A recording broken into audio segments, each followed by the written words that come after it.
কি ব্যাপার, ড্রেস খুলছেন যে? আর খেলা দেখাবেন না? না, আমি আর খেলা দেখাবো না। আমার এখানে শেষ। স্কুল ছুটি হয়ে গেছে।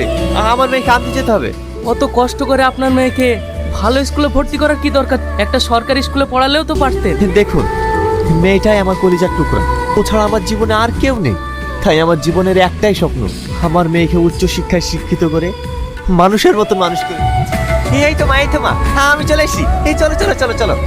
আব্বু, সবার মা বাবা কত তাড়াতাড়ি চলে আসে, তোমার আসতে এত লেট হয় কেন? আরে শোনো মা, আমার এই কাজ হচ্ছি, আর লেট হবে না। এই চলো চলো।